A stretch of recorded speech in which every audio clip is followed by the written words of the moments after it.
The 5 Orange Pips. Arthur Conan Doyle. Elementary. Chapter 1. The Story of Uncle Elias. In September 1887 my wife was visiting some of her family, so I was staying with my old friend Sherlock Holmes in Baker Street. It was a windy, stormy evening, and the rain was falling heavily outside. Suddenly there was a knock at the door. I looked at my friend in surprise. "Who can this be?" I asked. "If he comes on business in this weather, it's important," said Sherlock Holmes. "Come in," he called. A young man came in. He looked wet, tired and worried. "I've come to ask for help," he said. "I've heard of you, Mr. Holmes. People say you know everything. I don't know what to do." "Well, sit down," said Holmes, "and tell me about yourself." The young man sat down, and put his wet feet near the fire. "My name is John Openshaw. My father, Joseph, had a brother, my Uncle Elias, who went to live in America when he was young. He made a lot of money there. He didn't like the black Americans, so during the Civil War he fought against the men from the North and with those from the South. But when the South lost the war, and there was equality for black people, Uncle Elias left America. So in 1869 he came back to England and went to live in a large house in the country. He was a strange, unhappy man. He did not want any friends. John Openshaw went on. And he often drank a lot. But he liked me, and when I was 12, I moved to Uncle Elias's house. He was very kind to me. I could go anywhere in the house. But there was one small room at the top of the house which was always locked. Nobody could go into this room. One day Uncle Elias got a letter from Pondicherry in India. "I don't know anyone in Pondicherry," he said, but when he opened the envelope, 5 little orange pips fell onto his plate. I began to laugh but stopped when I saw my uncle's white face. "KKK," he cried. "Oh my God, they've found me." "What do you mean, Uncle?" I asked. "Death," he cried, and ran upstairs. I looked at the envelope, which had 3 KS on the back. There was no letter. Who sent it? And why was my uncle so afraid? Uncle Elias went immediately to the secret room and took out a box which also had 3 KS on it. He burned all the papers in the box and said to me, "John, I know that I'm going to die soon. My brother, your father, will have all my money and my house after my death, and you will have it all when he dies. I hope you can enjoy it, but if not, give it to your worst enemy. I'm afraid that my money brings death with it." I didn't understand what he meant, and nothing happened for a few weeks, so I did not feel so worried. But my uncle was very afraid. He stayed in his room most of the time, and drank more than before. He always locked all the doors carefully. Then one night he drank very heavily and ran wildly out of the house, and in the morning we found him dead in a river. The police said he killed himself, but I knew he was afraid to die, so I didn't think that was true. Holmes stopped the young man for a minute. Tell me, He said. when did your uncle get the letter from India, and when did he die? The letter arrived on March 10, 1883, and he died 7 weeks later. Answered John Openshaw. Thank you. Please go on, Said Holmes. After my uncle's death, my father moved into the house. Of course, I asked him to look carefully at the locked room, but we didn't find anything important. Chapter 2. More pips. Everything went well until a year later. Said John Openshaw.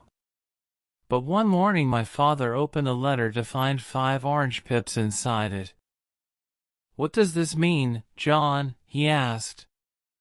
His face was white. "Look," I said. "There's KKK on the envelope."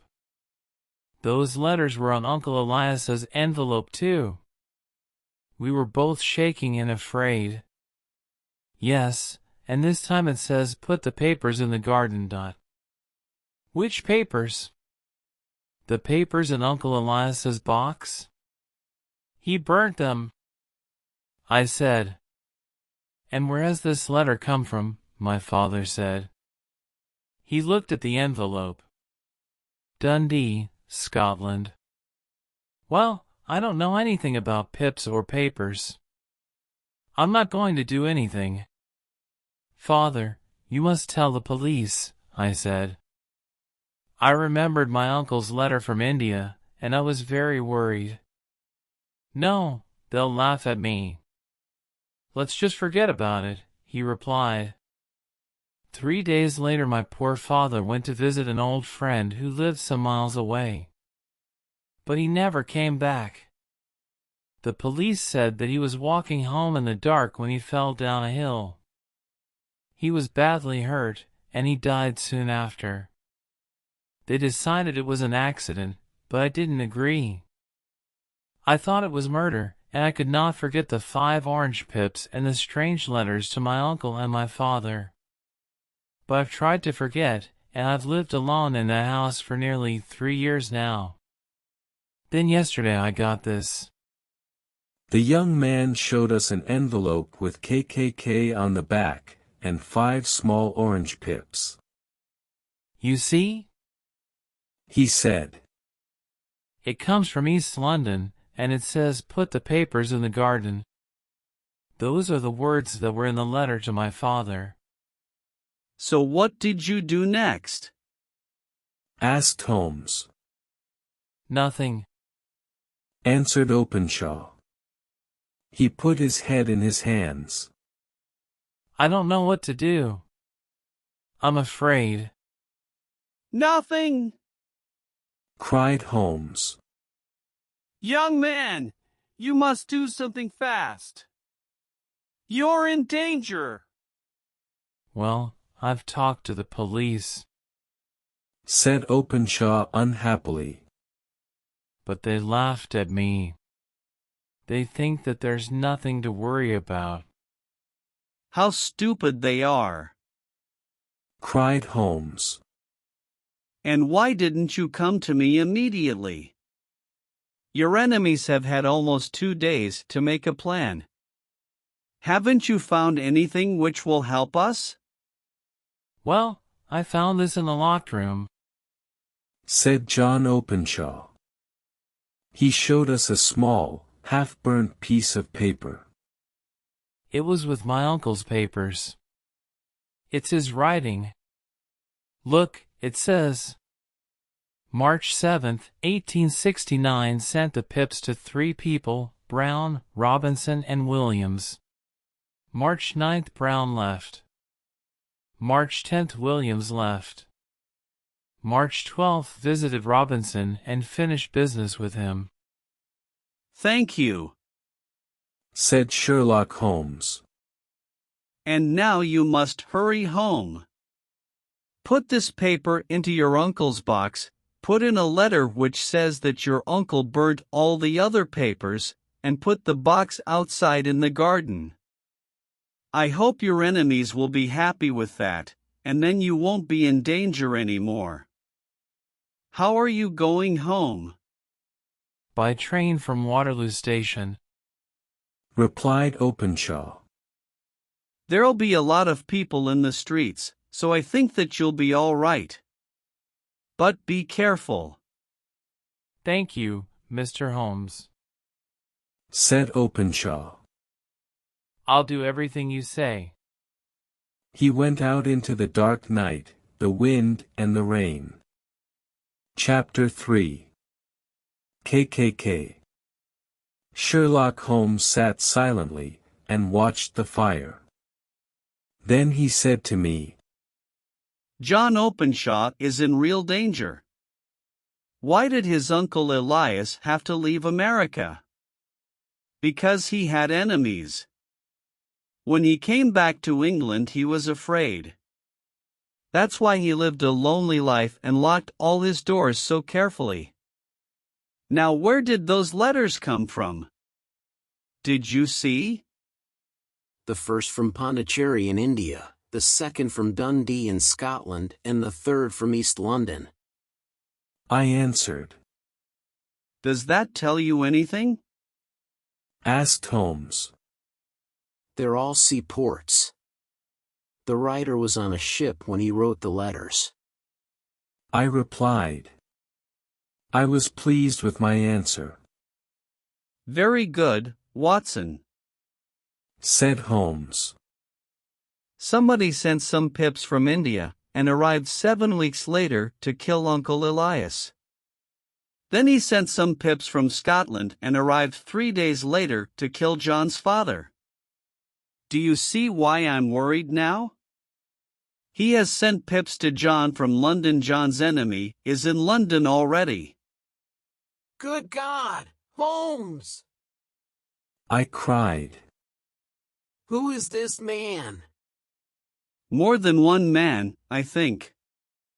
They belong to the Ku Klux Klan. That explains the KKK.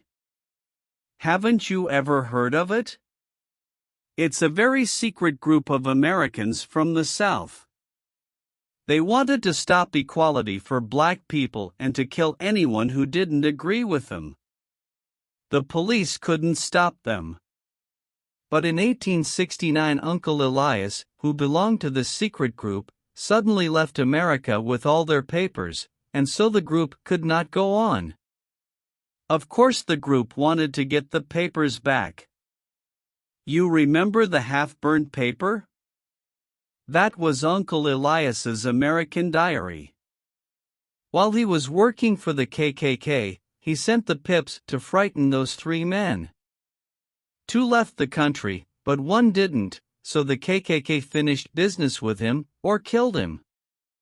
The KKK always worked like that. Well, I hope they won't kill young Openshaw. I said. Chapter 4. The Last Deaths. But they did. The next morning we read in the newspaper that John Openshaw was dead. A policeman found him in the river near Waterloo Station.